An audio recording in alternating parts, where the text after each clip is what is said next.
Les paraboles de Jésus d'Ellen White. Le service de Dieu. Un seul talent. Celui qui n'avait reçu qu'un talent alla faire un creux dans la terre et cacha l'argent de son maître. Ainsi, l'homme pourvu du don le plus modeste négligea de le mettre à profit. C'est là un avertissement pour tous ceux qui croient que l'insuffisance de leur capacité les dispense de servir le maître. S'ils pouvaient réaliser de grandes choses, avec quelle joie ils les entreprendraient. Mais parce qu'ils occupent une position effacée, ils se croient justifiés en ne faisant rien. C'est une erreur. Dans la répartition des dons, le Seigneur éprouve les caractères. Celui qui a négligé de faire fructifier son unique talent a démontré qu'il était un serviteur infidèle. S'il avait reçu 5 talents, il les aurait enterrés comme il le fit pour le sien. Son mauvais emploi de l'unique talent donne la mesure de son mépris pour les faveurs du ciel. Celui qui est fidèle dans les moindres choses l'est aussi dans les grandes. On méconnaît généralement l'importance des petites choses parce qu'elles sont modestes, mais elles contribuent beaucoup à la discipline de la vie. Elles revêtent la plus haute valeur. Les sous-estimer dans la formation du caractère serait une attitude des plus dangereuses. Celui qui est injuste dans les moindres choses l'est aussi dans les grandes. Par son infidélité dans les plus petits devoirs, l'homme prive son Créateur du service qu'il lui doit. Cette faute aura sur lui des répercussions fâcheuses. Il ne recevra ni la grâce, ni la puissance, ni la force de caractère, qui sont la récompense d'une soumission totale à la volonté de Dieu. En vivant éloigné de Jésus-Christ, il s'expose aux tentations de Satan et commet des erreurs au service du Maître. N'étant pas conduit par de bons principes dans les petites choses, il ne parvient pas à obéir au Seigneur dans les grandes choses qu'il considère comme sa tâche particulière. Les défauts entretenus dans les menus détails de cette vie passent dans les affaires de plus grande importance. On agit d'après les principes qu'on s'est formés. Ainsi, des actes souvent répétés engendrent des habitudes. Celles-ci façonnent le caractère, et le caractère à son tour fixe notre destinée pour le temps présent et pour l'éternité. C'est seulement par la fidélité dans les petites choses que l'on apprend à s'acquitter scrupuleusement de responsabilités plus grandes. Dieu mit Daniel et ses compagnons en contact avec les hommes éminents de Babylone afin de donner à ces païens l'occasion de connaître les principes de la véritable religion. Daniel avait pour mission de représenter le caractère de Dieu au sein d'un peuple idolâtre. Comment se prépara-t-il à occuper un poste aussi important et aussi honorable? Sa fidélité dans les petites choses donna un cachet particulier à sa vie entière. Il honora le Seigneur dans les devoirs les plus insignifiants. Aussi reçut-il sa collaboration. Dieu accorda à Daniel et à ses compagnons de la science, de l'intelligence dans toutes les lettres, et de la sagesse. Et Daniel expliquait toutes les visions et tous les songes. À l'exemple de Daniel, le témoin de l'Éternel à Babylone, nous sommes appelés, nous aussi, à être ses témoins auprès de nos contemporains, à révéler les principes de son royaume, aussi bien dans les menus détails que dans les affaires importantes de la vie. Par sa vie terrestre, le Christ nous a enseigné à prêter attention aux petites choses. La grande œuvre de la rédemption occupait continuellement ses pensées. Toutes ses facultés physiques et mentales étaient mises à contribution pour guérir et enseigner. Cependant, il remarquait les moindres détails, soit dans la vie courante, soit dans la nature. Ses leçons les plus instructives étaient celles qui, illustrées par des phénomènes de la nature, mettaient en valeur les grandes vérités du royaume de Dieu. Il n'ignorait pas les besoins du plus humble de ses serviteurs, et ses oreilles étaient attentives à tous les cris de la misère humaine.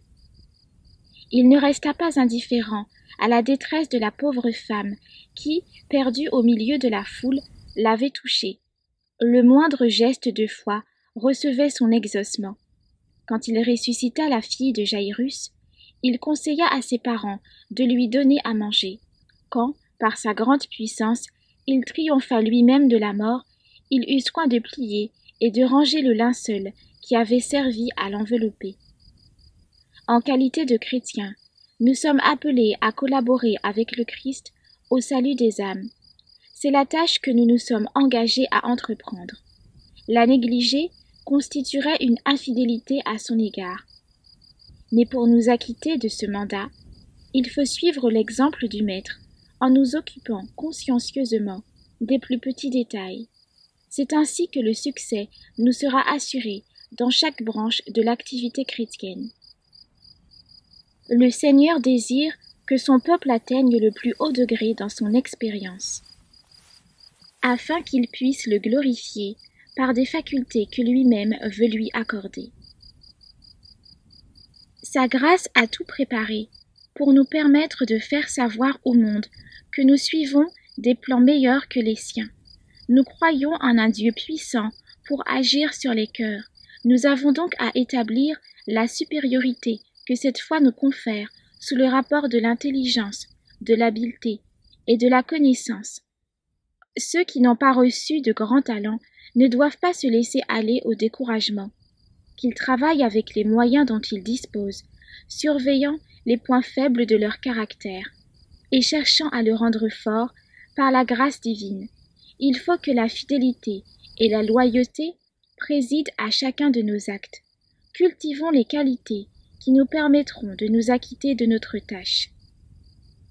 Nous devons vaincre à tout prix nos habitudes de négligence. Certaines personnes croient s'excuser des erreurs les plus graves en les mettant sur le compte de l'oubli. Mais ne sont-elles pas douées de facultés intellectuelles aussi bien que les autres? Il leur faut cultiver leur mémoire. L'oubli et le laisser-aller sont des péchés. Si vous faites preuve d'indolence, vous risquez de négliger votre propre salut et de vous apercevoir finalement que vous n'êtes pas prêt pour le royaume des cieux. Les plus grandes vérités doivent pénétrer dans les plus petites choses. Une religion pratique entre dans les moindres devoirs de la vie quotidienne.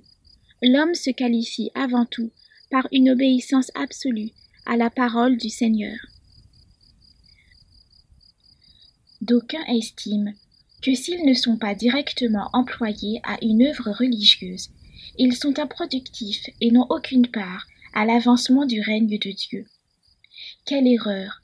S'ils accomplissent une besogne qui doit être faite, il ne faut pas qu'ils se croient inutiles dans la vaste maison du Père.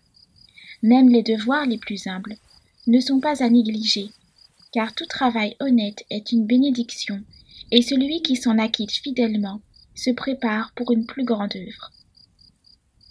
Si modeste que soit la tâche confiée à nos soins, lorsqu'elle est réalisée dans un total oubli de soi, Dieu l'agrée comme un service de valeur. Aucune offrande n'est petite quand elle provient de cœur qui la donne avec joie. Où que nous nous trouvions, le Christ nous exhorte à faire face aux devoirs qui se présentent. Quand vous travaillez à la maison, mettez tout votre soin à la rendre aussi agréable que possible. Si vous êtes mère, élevez vos enfants pour le Seigneur, car c'est une mission qui a tout autant d'importance que celle du prédicateur en chair. Votre place est-elle à la cuisine? Cherchez à devenir une cuisinière modèle. Veillez à ce que vos repas soient conformes aux règles de la diététique, nourrissants et présentés d'une manière appétissante. De même que vous utilisez des produits de qualité pour les apprêter, rappelez-vous aussi que votre intelligence a besoin d'une nourriture substantielle. Avez-vous été appelé à cultiver le sol, à faire du commerce ou toute autre chose? Agissez de telle manière que vos efforts soient couronnés de succès. Travaillez avec application. Soyez partout un représentant du Christ, vous comportant comme il le ferait à votre place. Si anodin que soit votre talent, le Seigneur en a l'emploi. Cet unique talent, sagement mis en valeur, réalisera le but qui lui est assigné. Il faut nous efforcer, par notre fidélité dans les moindres détails, d'ajouter à ce que nous possédons. Si nous agissons sur le plan de l'addition, Dieu se chargera d'opérer sur celui de la multiplication. Ces petites choses auront une influence des plus précieuses dans son œuvre. Qu'une foi vivante soit mêlée, comme des fils d'or, à l'accomplissement de nos devoirs, même des plus insignifiants. Alors tout le labeur quotidien contribuera à notre croissance de chrétiens. Ayons sans cesse les regards fixés sur Jésus-Christ. Chacune de nos entreprises sera vivifiée par notre amour pour lui. Ainsi donc, par un emploi judicieux de nos talents, nous pourrons nous unir au monde supérieur par une chaîne d'or. Voilà le processus de la véritable sanctification, car la sanctification consiste dans le joyeux accomplissement des devoirs de chaque jour et l'entière soumission à la volonté de Dieu. Mais beaucoup de chrétiens attendent qu'une grande mission leur soit confiée. Ne trouvant pas le moyen de satisfaire leur ambition, ils négligent les devoirs de la vie quotidienne qu'ils jugent dénués d'intérêt. Jour après jour, ils laissent passer les occasions de montrer leur fidélité à Dieu. Pendant qu'ils languissent après une grande tâche, la vie s'écoule, son but n'est pas atteint, et le travail qui leur était assigné reste à faire.